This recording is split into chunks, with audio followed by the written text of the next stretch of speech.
joining in with that. So those are some changes at an institutional fund level. Mithun Aswath is managing partner at Kiva Advisors. He's joining us. Mithun, good to have you with us here. Thank you very much.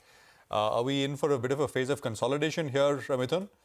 Or you think the rally continues? Because globally things have improved a little bit. Financial conditions have eased, yields have dropped, dollar is down, equities are up.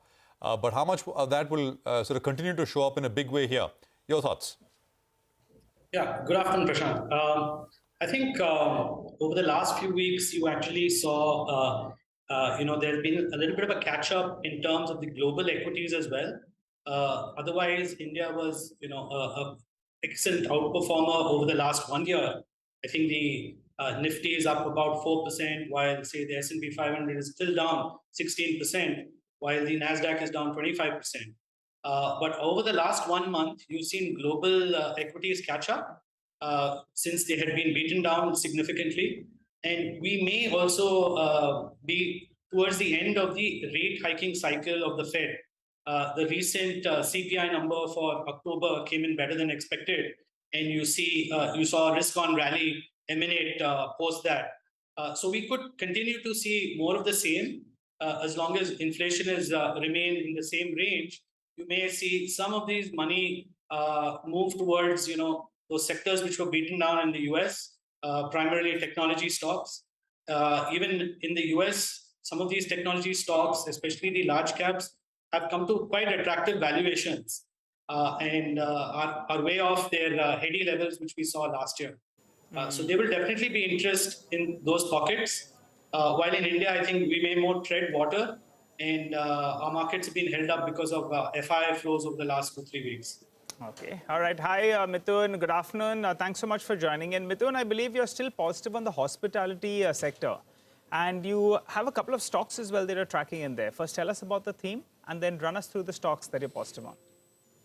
Yeah, Nigel, I think we've seen, the hospitality sector quarter on quarter improve as COVID dissipated. It can be seen in the numbers of, the hotels, a lot of the, the airlines, all the prices have moved up.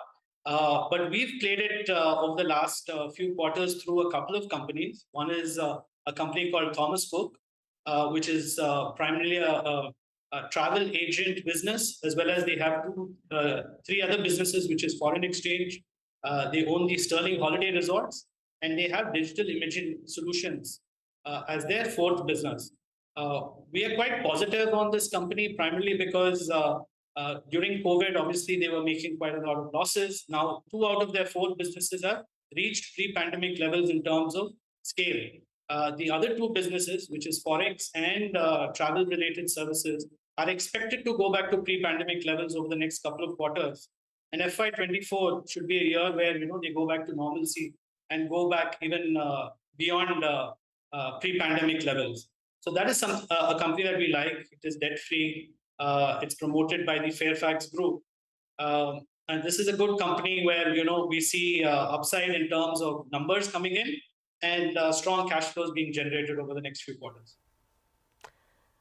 That's about Thomas Cook, right? You also like Axelia Solutions. This is a company that we don't often talk about. We know it's a technology provider to airline companies. So it's a direct play on the revival that we're seeing in travel and tourism over the last 12 months. Could you tell us a little bit more about it and what from here on? What are the triggers for Axelia? Yeah, I think Axelia has, rallied quite sharply over the last couple of weeks. But having said that, there is consistent improvement in their operational numbers. This is actually a subsidiary of Axelia Group, which is an international company into the IT solutions for airlines as well as cargo services. The listed company in India only looks at the revenue assurance and revenue accounting side of the software application that they provide to airlines. And this business is highly profitable. They make margins in excess of 40%, and they provide, a dividend of more than 80% is paid out to investors. So it's one of those unique IT plays, which is going to derive its growth primarily because of more travel, and as airlines improve revenues, you will see Acilia also report good numbers.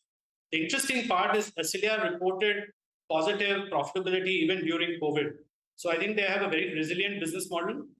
So it's quite an interesting company that we've held on to. Mithun, is it sort of, I don't know if you look at RateGain, but they're also a technology provider largely catering to the tourism sector, hotels, etc. And I mean, is it similar? Prashant, I think that's a SaaS-based company, but it's still not very profitable. We did have a look at it, but I think Acilia, its erstwhile name was Acilia Kale, and earlier that Kale Consultants. I think this has a proven track record. They have over 75 global airlines as their clients. So I would not really, compare the two alike. I think RateGain may be more of a startup sort of a company which needs to really prove itself, while Acilia, I think, has done that over the years. Okay, all right. Mithun, some of these metal stocks, for the last quarter, they've reported very, very weak numbers. The commodity cycle on the whole got into a bit of a soft phase. Now, quarter three, there'll be some relief, though not to that extent. We are seeing a bounce because the China unlock is playing out. But on ground, still things are very skittish. What's your take on this space? If someone had these stocks, would you advise them to get out of it? Or do you believe that it's providing a bit of an opportunity? I think, Nigel, a lot would depend on how, China and the US actually, in terms of their economy, do over the next few quarters. If we do perceive that, the rate hiking cycle in the US is through, and actually we will focus, and the Fed will focus more on growth than on inflation, you could see, again, some of these spaces like metals, which have been beaten down, do quite well. Because most of the Indian companies are well integrated. They're also, through the COVID period, they made a lot of money, so they're quite deleveraged. So they do present an opportunity where there is value. And whenever the next cycle does turn, I think a lot of these companies will do well, be it the Tata Steels or the Hindalcos of the world. Any thoughts on gold loan financing? I know it doesn't make it in your portfolio, as we can see it right now, but we're seeing very divergent moves. Today, Manappuram General Finance is up 7 to 8%. On the flip side, Muthoot Finance is down 6-7%. Have you looked at these stocks? Any thoughts on the Q2 numbers and what we're seeing right now and why there is such a disparate move? I did look at the numbers from Manappuram. I think they reported quite strong numbers after 2-3 quarters of disappointment, and the stock is way off its highs, and primarily because their microfinance business, Ashirvad Microfinance, which was reporting losses, has turned around this quarter, and that has helped the overall profitability for Manappuram. I think the management is also talking about growing the AUM even on the gold finance side by about 5 to 10% going forward. So I think it's one of those value bets. I think annualized earnings would be in the order of 19 rupees, and the stock I think is around 115. So it's quite attractively priced. I think there's been some insider buying over the last couple of quarters as well. So something that one can look at and keep it on its radar. All right, that's interesting. A lot of information there on Manappuram. Thanks very much, Mithun. We'll leave it there. Appreciate you joining in, and thank you for running us through all of that. Well, the markets